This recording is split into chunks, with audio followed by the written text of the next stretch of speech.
Dear students, अस्सलाम वालेकुम। उम्मीद है आप सब अल्लाह ताला के फजलो करम से खैर वाफियत से होंगे और अल्लाह ताला आप सबको हमेशा अपनी हिफ्ज़ व अमान में रखे। आज हम आपके छुट्टियों के काम में दिए गए उर्दू ग्रामर का अगला टॉपिक शुरू करेंगे।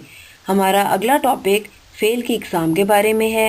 अब हम फ़ेल की इक़साम, फ़ेल माजी, फ़ेल हाल और फ़ेल मुस्तक़बिल को तारीफ़ और मिसालों के ज़रिए समझेंगे। जैसा कि आप सब जानते हैं कि फ़ेल वो कलमा है जो किसी काम के करने या होने को ज़ाहिर करे और इसमें तीनों ज़मानों में से कोई एक ज़माना भी पाया जाए। ज़माने के लिहाज से फ़ेल की 3 इक़साम हैं: फ़ेल माजी, फ़ेल हाल, फ़ेल मुस्तक़बिल। फ़ेल माजी वो फ़ेल है जो गुज़रे हुए ज़माने में किसी काम का करना, होना या सहना ज़ाहिर करे। मसलन आलिया ने ख़त लिखा, यानी ख़त पहले गुज़रे हुए ज़माने में लिखा जा चुका है, इसलिए ये फ़ेल माजी का जुमला है। कायदे आज़म बहुत बड़े लीडर थे। फ़ेल हाल वो फ़ेल जो मौजूदा ज़माने में किसी काम का करना, होना या सहना ज़ाहिर करे।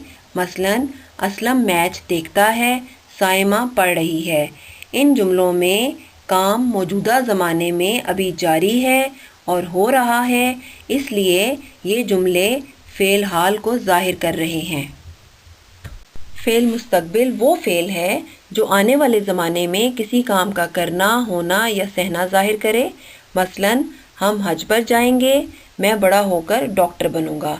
इन जुमलों में हम आने वाले ज़माने की बात कर रहे हैं, यानी ये वो काम हैं जो हमने आइंदा आने वाले वक्त में करने हैं, लिहाजा ये जुमले फ़ेल मुस्तक़बिल की निशानदही कर रहे हैं।